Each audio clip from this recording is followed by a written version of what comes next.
¿Tienes acciones de dividendos? ¿Has tenido un mal rendimiento este año? No estás solo. Ahora vamos a ver qué puede estar pasando y cómo podemos beneficiarnos de esta situación. Quédate hasta el final porque vamos a ver primero el comportamiento del SCHD, que es el ETF de dividendos más popular en Estados Unidos, y de algunas acciones de dividendos más conocidas, y luego veremos cómo podríamos actuar. ¡Vamos a ello! En lo que va de año, el S&P 500 está teniendo un buen rendimiento y se habla de una posible recuperación del S&P 500 y un nuevo mercado alcista en todos los medios de comunicación. El ETF que sigue las acciones tecnológicas, el QQQ, es el que ha tenido un mayor rendimiento, concretamente un 33%, lo cual es espectacular. El S&P 500 ha tenido un menor rendimiento, un 12% en lo que va de año, siendo este un rendimiento superior a lo que suele hacer normalmente en un año completo, que es entre el 7 y el 9%. Pero cuando observamos el rendimiento del SCHD, ha tenido un rendimiento en lo que va de año de un menos 5%, que contando con los dividendos es menos, pero sigue estando por debajo de los dos anteriores. No solo eso, sino que muchas de las acciones de dividendos, que seguramente muchas tengáis en vuestro portfolio, han tenido un rendimiento igual de pobre. Como hemos dicho antes, el SCHD es un ETF de dividendos muy popular, sobre todo en Estados Unidos. Es un ETF muy diversificado, como podemos ver aquí. Estas serían las acciones con más peso a fecha de 12 de junio de 2023. Este ETF ha tenido un rendimiento similar al S&P 500 con un dividendo que actualmente es del 3,67%. Su dividendo en los últimos 5 años ha aumentado una media de un 14,26% anual. Aquí podemos ver la diferencia clara entre rendimiento hasta el 2022 y cómo en el último año está por debajo del S&P 500. Es muy interesante saber que si hubieras comprado este ETF en 2011 tendrías un dividendo sobre lo que te costó del 10,29%, por lo que si hubieras invertido $10.000 por aquel entonces tendrías todos los años 1.029 euros de dividendos, sin contar la apreciación de tu capital. Podríamos discutir sobre un menor rendimiento general del SCHD por los impuestos que debemos pagar por los dividendos, pero alguien que quiera tener ingresos recurrentes pasivos y apreciación de su capital es normal que pueda estar atraído por este ETF de dividendos. Otras acciones de dividendos muy conocidas que no han tenido un buen rendimiento en lo que va de año pueden ser Johnson & Johnson, que ha tenido un rendimiento del menos 8%. Esta compañía farmacéutica es considerada como una de las más seguras a nivel crediticio. De hecho, tiene una calificación crediticia del AAA, que es más alta que la del gobierno federal de los Estados Unidos. Por otro lado tenemos a Target, que es una cadena de supermercados estadounidense. ¿Qué puede ser más seguro que un supermercado? Todos tenemos que comprar alimentos, por mucha crisis que haya. Ahorramos si podemos, pero en otras cosas. Sí que es verdad que Target es un supermercado con precios más altos que otras cadenas como Kroger, pero por contraparte, sus márgenes de beneficio son más altos. Vamos a intentar analizar qué está pasando y cómo deberíamos actuar. Por cierto, si tienes una posición abierta en alguna acción de dividendos y has tenido un buen rendimiento lo que va de año, coméntalo abajo, por favor.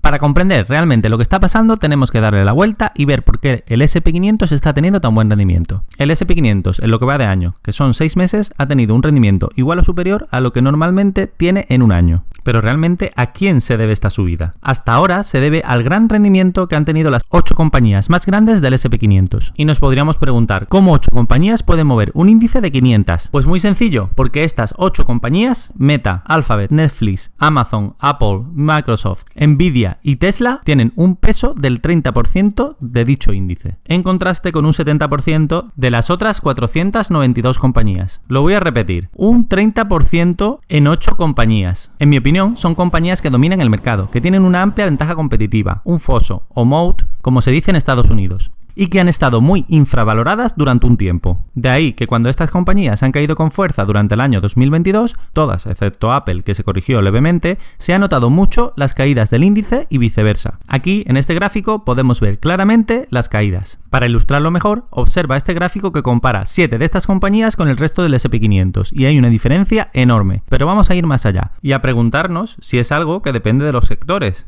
¿Qué sectores han tenido un mayor rendimiento este año? Pues tecnología y consumo discrecional, como podéis ver aquí. Estos sectores tienen un peso aproximadamente del 20% en el ETF SCHD, pero un 40% en el S&P 500. No solo eso, del 20% que tiene el SCHD no procede ninguno de las grandes compañías que han liderado el rendimiento hasta ahora del S&P 500. Si te estoy aportando valor, te agradezco mucho un like, que me ayuda muchísimo siendo un canal pequeño, y considera suscribirte si quieres ver más contenidos como este de inversiones, dividendos y finanzas. Y con esto que hemos visto anteriormente, ¿deberíamos invertir en las empresas que están teniendo el mayor rendimiento? ¿Deberíamos dejar de invertir en el ETF de dividendos SCHD porque ha caído un 5% en lo que va de año? Pues una respuesta rápida y breve sería no. Voy a explicarme por qué es muy importante que entiendas esto. No debemos perseguir las empresas que tienen mayor rendimiento. Esto se denomina FOMO en Estados Unidos, Fear of Missing Out, que es miedo a perderse algo. tiempo. En este caso, a perderse las hipotéticas ganancias que van a seguir teniendo las empresas que lo están haciendo mejor en lo que llevamos de año. Ahora mismo es el boom de la inteligencia artificial. Todo está subiendo y no nos engañemos, la inteligencia artificial es algo que va a cambiar nuestras vidas y que tendrá un gran impacto. Como podemos ver en esta entrevista en Bloomberg a este famoso inversor estadounidense que se llama Stanley Druckenmiller.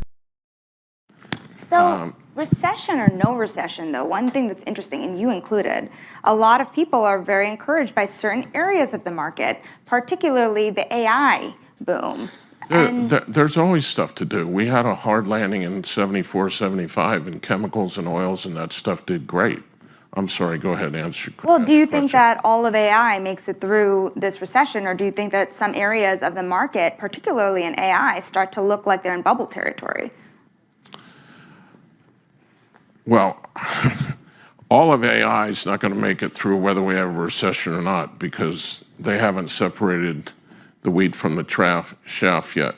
Stanley Druckenmiller aquí claramente está diciendo que no todas las compañías que trabajan con inteligencia artificial van a sobrevivir, porque no se ha separado el trigo de la paja. But I do believe, unlike crypto, I think AI is real. It could be as transformative as the internet. It's a huge thing. Aquí Druckenmiller afirma que la inteligencia artificial transformará el mundo como lo hizo Internet. Eso son palabras mayores. And I think I've argued publicly that if staples can go up in price in a recession, why can't a company like Nvidia, if their orders and earnings go up 70% in a hard landing, which is what I think would probably happen. It's not clear that Nvidia goes down despite the lofty valuation level. History has proved that if you have very good earnings in a recession and they're sustainable, if they're not, the market somehow figures it out. Those stocks will do just fine. Aquí en este clip nos demuestra el gran convencimiento que tiene con Nvidia y con la inteligencia artificial. Nos dice que cree que va a crecer un 70% a pesar de que pudiera haber una recesión. Y relaciona esta empresa con las empresas de consumo estable que crecen durante las recesiones. También nos dice que una empresa que ha crecido sus pedidos y sus ganancias en recesiones se comporta bien durante las crisis. No obstante, deberíamos tener mucho cuidado cuando se valoran las empresas de software o hardware que trabajan con inteligencia artificial, ya que ahora mismo parece que cualquiera se va a multiplicar por 10 o por 100. Y realmente Stanley Druckenmiller está especulando con que Nvidia va a hacer esos rendimientos. Él es conocido como George Soros por ser uno de los mejores traders, pero si tú quieres ser un inversor a largo plazo, mejor céntrate en la valoración de los negocios. Yo voy a poner el mismo ejemplo, el de Nvidia, que está en ojos de todos. Voy a hacer una valoración inversa de descuentos de flujo de caja para ver cuánto cree el mercado que va a crecer Nvidia en los próximos 5 años. Y como veis, poniéndole un múltiplo generoso de 40 y poniendo que el precio de la acción va a crecer un 10% año a año, el mercado descuenta que Nvidia va a crecer un 53% los próximos 5 años. A mí me parece excesivo. ¿Lo puede hacer? Por supuesto, pero si la compañía, por lo que sea, no cumple las expectativas, vamos a tener una corrección importante. Si me preguntas si yo apostaría en contra de Nvidia, te diría que no, porque es una excelente empresa, pero en estos momentos no iniciaría una posición. Por otro lado, tenemos que este mercado alcista ha sido liderado por las grandes compañías tecnológicas, pero hay una alta posibilidad de que la siguiente mercado alcista lo lidere el resto del mercado y que sea más sostenible. También debemos fijarnos que los que mejor lo han hecho han sido la tecnología y el consumo discrecional. Y hago una reflexión aquí. ¿Qué pasaba tras el COVID con las acciones de energía? Nadie las quería. El petróleo se va a acabar, el mundo va a funcionar de aquí a mañana con energías renovables y las empresas relacionadas con el petróleo van a quebrar. ¿Y qué es lo que pasó? Que este sector fue el que mejor rendimiento tuvo en 2022. No os equivoquéis, a mí no me gustan las compañías de petróleo en general, pero ¿qué está pasando ahora? Todos quieren tecnología, inteligencia artificial, etc. ¿Qué es lo que nadie quiere? Podéis verlo en este gráfico. Ahora mismo el SCHD, este ETF, está teniendo un rendimiento peor que el SP500, bueno, que las grandes tecnológicas, pero si el resto del mercado vuelve a subir de forma coral, el SCHD volverá a tener un mejor rendimiento. Pero, ¿deberías cambiar de estrategia y vender tus acciones del ETF SCHD solo porque Nvidia o Tesla están teniendo un gran rendimiento lo que va de año? Pues creo que no. Por todo lo expuesto anteriormente, creo que no es la mejor opción. Para mí lo importante es valorar correctamente las compañías, no pagar un precio desorbitado, tener mucha confianza en las mismas porque las he analizado bien y tener mucha paciencia. Warren Buffett nos dejó una gran frase con respecto al FOMO, al Fear of Missing Out, que he explicado antes. Ten miedo cuando los demás sean codiciosos y sé codicioso cuando los demás tengan miedo. Si quieres seguir aprendiendo de él, puedes ver este vídeo de las 7 reglas que el 90% no siguen.